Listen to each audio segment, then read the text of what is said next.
wanted to give you a bit of an update on what's going on the ranch and a proper tour, because I realized I haven't really done that. So far, we've been releasing videos that have been shot since we bought the property this fall, and we've been releasing stuff a little bit out of order, a little bit discontiguous, and so I really wanted to take some time and just walk around with you and show you the property in full and tell you where we're at with things. So we have 3 outbuildings here. We'll walk down to the fuel shed first, which is kind of peculiar. This is where I store all the cans of gasoline. There's some diesel. Up in the ceiling here is a giant tank, and I'm imagining they had diesel in that. This pipe here goes to a filling nozzle. It seems like it's empty right now. I'm also hesitant to fill it because I don't know whether this building can still support it, but it's pretty cool. It's enormous. This is our tool shed. It's where we've been storing things like chainsaws and lots of things for just maintaining the property itself. So chainsaws, pitchforks, and let me show you around here. Pretty much everything in here was left by the previous sellers. So chainsaws, various outdoors tools. And then there's a workbench and various odds and ends, chains for the Polaris, bags of concrete. There's, all sorts of little bits and bobs in here. I'm still learning all of what's in here, but gradually getting a handle on it. In theory, we could store a vehicle in here if we do some cleanup. You've probably seen this. This is the Polaris. This came with the property as well. It's been a godsend, except that it's got leaks in 3 of the 4 tires. And I've bought new tires, but I haven't found the time to put them on.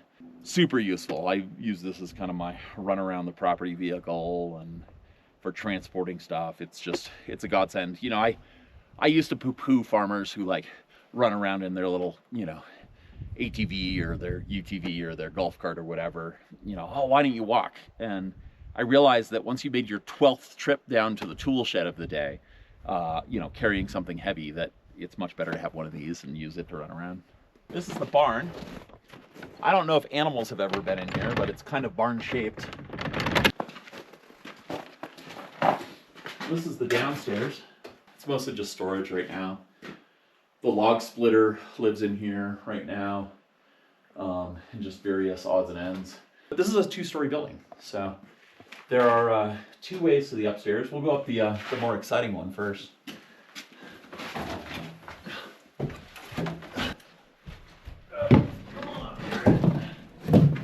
I think we're going to use it as an office space. It's got a lot of electrical work done, which looks pretty good, but it still needs insulation and wall covering and a few other bits and bobs.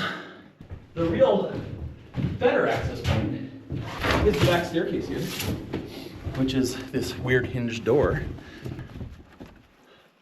It's in 2 parts. So we've been doing a little bit of vehicle maintenance inside here just to get out of the cold. The plow has continued to be a maintenance nightmare.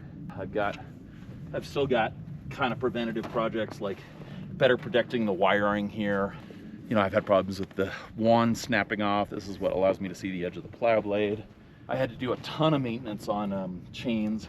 This is a $400 pair of chains for the front that are V-bars, which are have these little V's here, which dig into the ground. That's been a whole thing. It's one of those things you set out like, oh, I'm gonna go plow because it snowed, and then you realize, oh no, I'm doing plow truck maintenance all day today, or for the next 3 days. So I realized, and everybody who's been working on the channel realized, we've showed a lot of ranch. We haven't showed a lot of electric yet, and I really want to correct that. So, as much as I want to show kind of what we're struggling with, a lot of it's pretty mundane and not particularly technology focused as we get up to speed here. But we've got some exciting upcoming projects. Stay tuned. We've got a video coming out about our internet connection. I have a kind of custom setup that I want to show off. We've also got some exciting robots on the way, and I'm super excited about that. We've got a whole plan to let you control robots on the ranch over the internet, including some pretty large robots that can do some real work on the ranch. So very excited to tell you more about that in the coming weeks. But stay tuned. I promise there will be more electric in Electric Ranch. Come on in. This is the living room and kitchen area for the main house. We've been talking about firewood and running out of firewood. We heat the main house here primarily, as much as we can anyway, with wood insert stoves. So we got reasonably nice ones. This one has a secondary burn on it. And so this provides a lot of the heat to upstairs. And we've got an even nicer one with a catalytic converter downstairs. But this is kind of the more public part of the house. You know, kitchen, all the ranch hands hang out here, you know, have lunch, take breaks here at night until there's helmets on the table and tools everywhere. It's always a little bit of a mess, but this is kind of where the chaos is happening. Let's take a quick peek downstairs. I do want to show you a couple things. That's just bedrooms and a bathroom down there. This is down to the basement. We got laundry and a bedroom. They're not very interesting. There's a cool little den in here. This is the other fireplace. This is our current wood supply. This is what is left of it right now. This is what the previous owners called the scary room, which I think is aptly named. It is an unfinished portion of the basement. It's the only unfinished portion. It's really weird though. It's got all these weird nooks and crannies. This is where the real problems are. So there's tons of mold in here. We're running a big industrial humidifier and some space heaters just to keep this dry enough that it's not re-growing mold during the winter. This whole wall is caving in because whoever built this didn't fill the concrete blocks with concrete and rebar like you're supposed to. This is all hollow. It's caving in. This way, this one a little bit, not quite as bad as this. It's a super not standard construction. Our plan is come spring, when we get rid of the snow, is to get some jackhammers and just cave this whole thing in and fill it with dirt, and then we'll build like a wood or one of those new plastic, you know, Trex decks on top of it. So the other scary room in this house, or one of the other scary rooms in this house, is in here.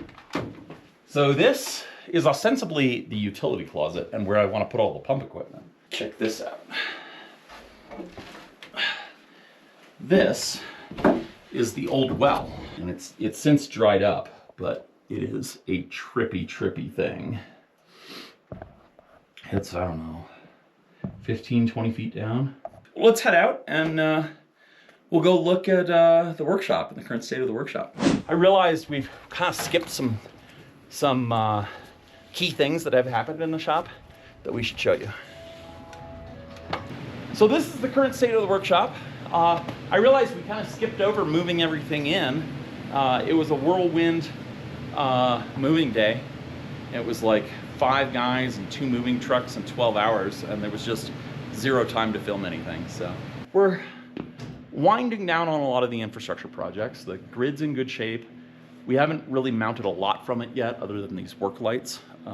These work lights here are actually cheap studio lights with a lantern on them. I think this is an aperture modifier called a space lantern, something like that. And they just diffuse the light so it kind of fills the whole space. You can't just flip them on and off. They have a controller in them that runs via DMX, which is a theater lighting protocol that's also used in film. And it's not super easy to hook DMX to a wall switch. So I've had to go through some shenanigans to make them turn on and off with a wall switch. We're starting to put together some sets, some work areas. So this is a lot of our manufacturing machines. So we've got 3 Carveras here, Carvera and then 2 Carvera Airs. This is a resin wash station with all Form Labs gear. And then 3D printers, we've got bamboo stuff, 3 X1Cs, an A1C, and then Prusa Mark IV. He's trying to figure out what he can do that is going to yield a treat.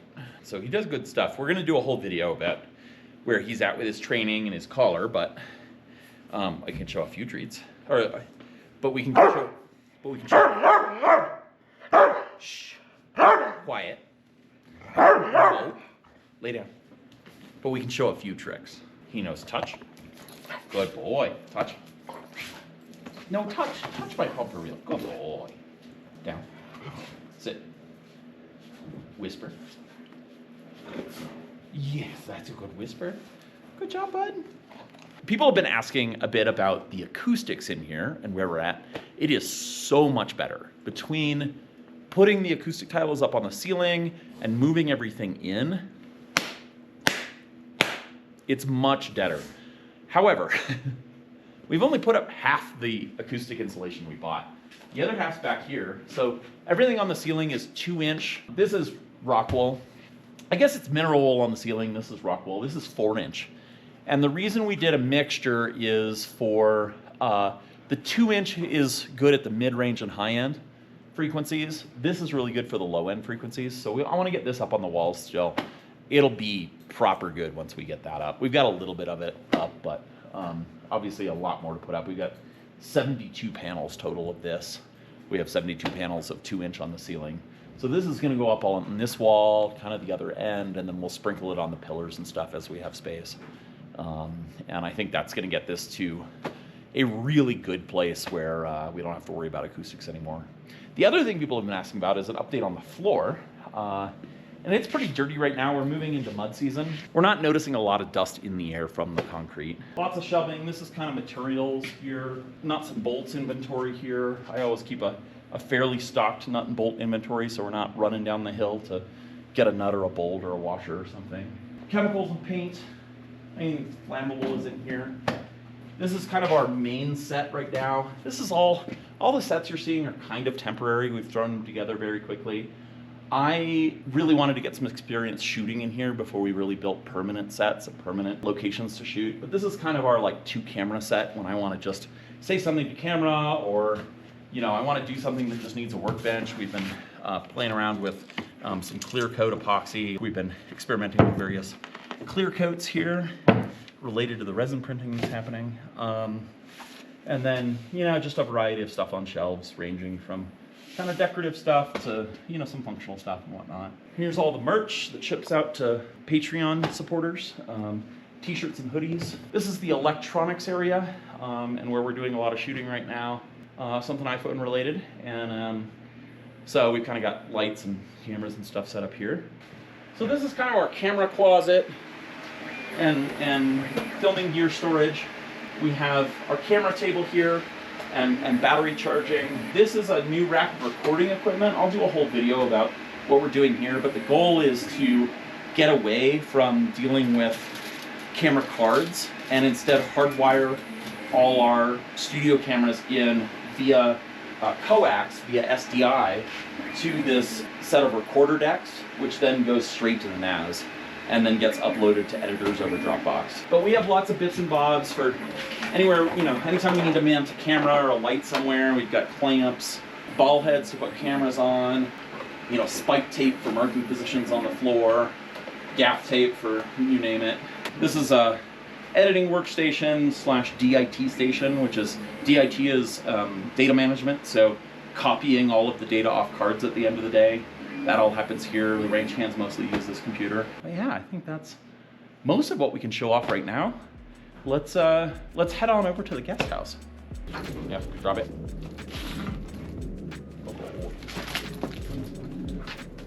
Over here, this is the little guest house.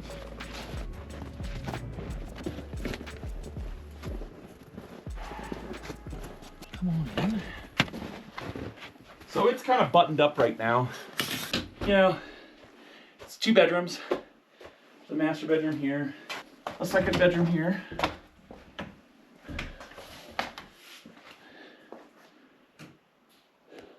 This has been remodeled relatively recently. It's newer than the main house. We leave all the faucets dribbling because the previous owner said they had problems with the water line from the main house, from the well there, freezing. And we've had a little bit of problem with pipes under the sinks and stuff freezing. So I've left everything dripping, just there's a little bit of water movement. It is $250 a month just to keep this at 50 degrees so the pipes don't melt. Just this little place. So Greg and Christina, the other owners of the ranch, live down in Dallas right now, but when they come up here, they stay here. Otherwise, when we got visitors, my folks sometimes come up and stay here.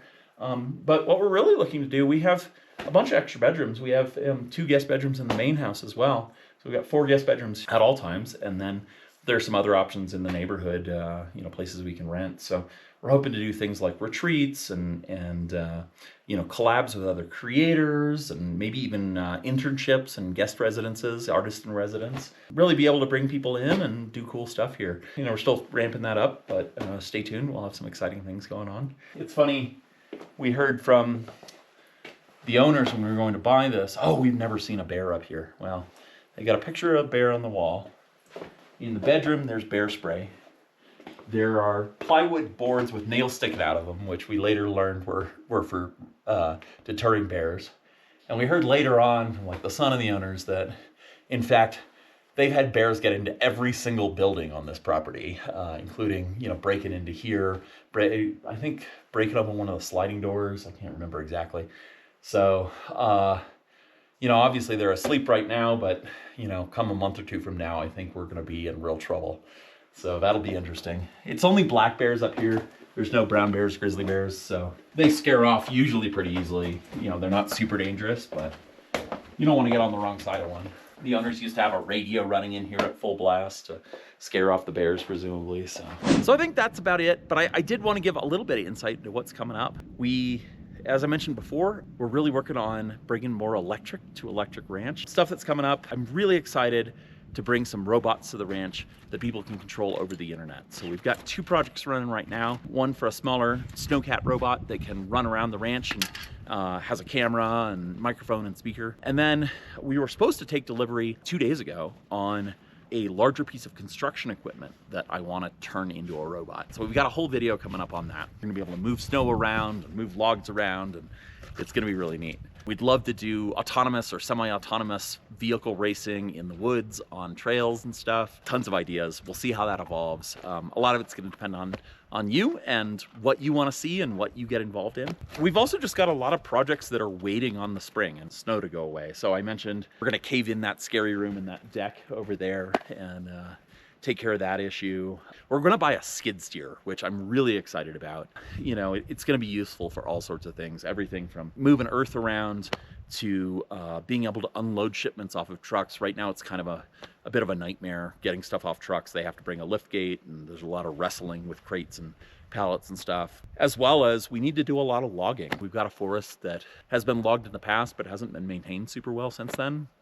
So we need to fell trees, open up some open spaces for new species to grow in, as well as just collect a lot of the down logs and break them down for firewood for next year, so that hopefully we don't run out of firewood. We want to put in trail cams. We want to get a cellular network set up because we don't have any cellular up here. So there really is just Wi-Fi at the houses, which is you know, satellite based. So we'd love to blanket the woods in some good 5G, maybe even set up some mesh-tastic nodes and do some monitoring and you know, sensor networks and things like that.